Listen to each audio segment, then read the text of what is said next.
The Kings take a 2-0 series lead over the Cowichan Valley Capitals in the best-of-7 Island Division semi-final series. The Kings 6-1 victors in Game 2. Our game's first star, Tristan Mullin, joining us up here in the post-game show. Drastically different games in terms of the way that they were played.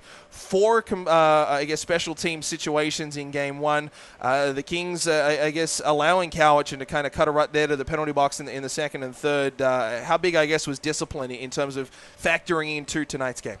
Yeah, it was huge. I think the difference tonight, we were moving our feet more, and we're a fast team, we're skilled, and we're tough to keep up with. So you got to take some penalties sometimes. The discipline and allowing kind of this, it felt a little bit more like playoffs in terms of the intensity between these two teams. Last night seemed more of a feeling out from what I saw up here. Is that fair down at ice level? Yeah, I would say it was a little more physical. Yeah. I think the penalties probably had something to do with that. Mm-hmm. And guys were getting into it, so it was playoff hockey. It was good to see. Let's go through your pair. Let's start with the one in the second period there and making it 2-0 and stands up as our eventual game winner. Yeah. Kamer hit me with a really nice pass there, so that was great. I hadn't scored in a while, so that was a monkey off the back, definitely. And then the second, I just had a lane to shoot on the power play and picked it. I didn't even shoot really to score. Wasn't picking there, but that came off a long stoppage as well. What do you do to try and stay in game mode and stay focused and stay loose, stay warm as well in those long stoppages where things are getting sorted out with the off-ice officials? It's playoffs. You're going to be right into it. Personally, I don't find it hard to be into the game. Mm-hmm. It's intense, and you got to be ready. You hold serve here at home. I know on the surface it might be a bit of a dumb question, but in the grand scheme of things, you've done playoffs at this level before.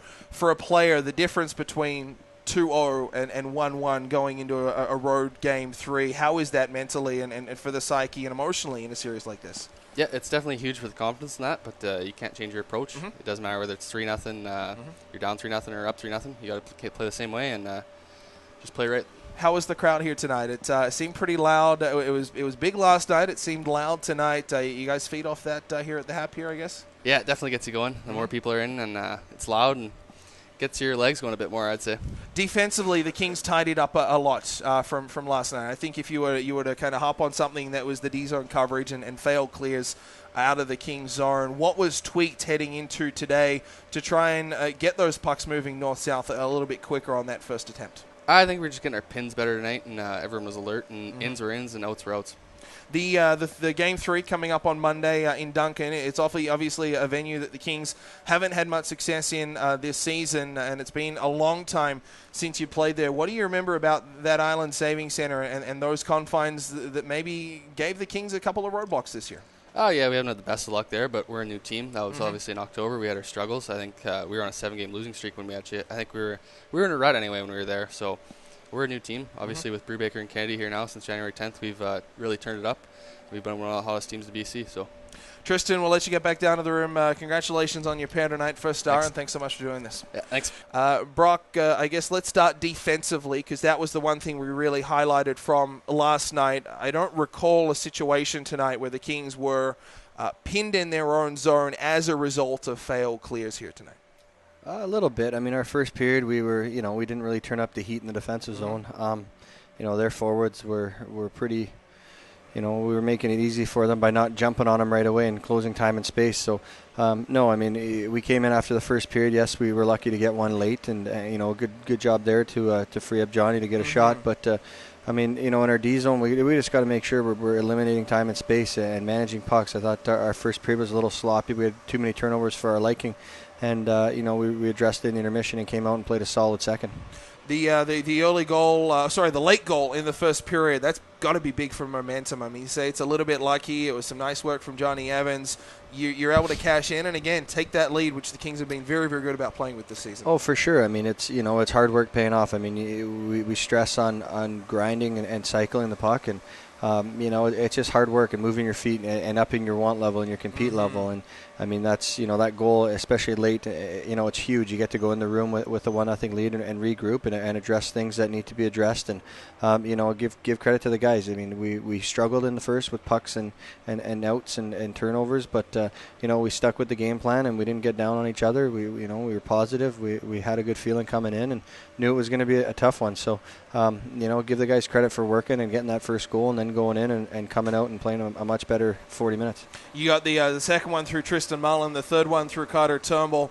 We're beginning to kind of see this depth scoring begin to rear its head again. I mean, Adam Brubaker leading the way last night. Again, guys here with pairs of goals. Chris Protopoulos gets in on the action late. It makes her a dangerous team where you don't really know where the next goal is coming from. Well, that's just it. I mean, when you got four lines that can move and can move the puck quickly, and they know where to go, and they're responsible defensively. I mean, it's easy to get the bounces when you're doing things the right way. When we're blocking shots and sacrificing our body and being mean along the wall and punching pucks out past the blue line, you're creating those opportunities for yourself. And I mean, good things happen in the offensive zone with creativity when you're working hard in the D zone. We talked about Gavin Rouser last night. He could have very easily, for me, been first star in terms of quality of play, but it's hard to go against guys who scored a pair. I wanted to talk about Andy Stevens because he not only was solid defensively tonight, you used him a lot more in power play situations, and it was probably the most offensive game we saw out of Andy this season. No, I mean, Andy, he's a competitor. He's pretty quiet and humble, and he never gets too high or never gets too low. But no, I mean, he struggled a little bit early, had a failed out there, and I think our first shift we just didn't get enough on a chip up the boards to our winger. But no, regroups. I mean, he knew coming off he needed to be better with the puck. And I mean, you look at him the way he just settled his game down and controlled the pace of the play by finding guys through the neutral zone and even finding shots from the blue line. I mean, his quick little wrister, it's a sneaky one. It'll find the lane and get down. I thought a couple could have been tipped and got in, but no, I mean, he was outstanding tonight. I thought he was great defensively and going right up the middle, taking the ice that they gave him. I mean, I thought he could have kept going, but no, I mean, an outstanding game by him. You stay disciplined tonight as well, which is a huge factor. I mean, you look at the way the game unfolded late into the second and early into the third, very much like I know we've discussed against a team like Nanaimo, who also can take a high number of penalties.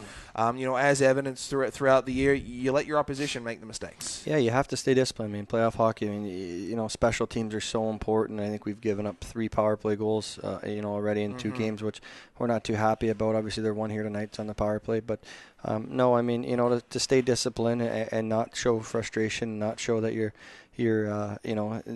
their talking is getting under your skin. You just don't show anything and keep playing the right way. And poker face. Yeah, and you just you keep working and you don't let anything bother you. You're in a zone. And, you just keep playing your game and the team game, and good things happen. Much talk of the Island Saving Center in the room there, and I mean, I know it's been a long while. I know that, I mean, Tristan said it perfectly there. We're a very new team then. We were in a rut, much different team now. How do you approach that, Game 3? Because I know Kent Lewis likes to talk a lot about when teams come here. They want to leave with a bad memory. The Kings want to give them a bad memory.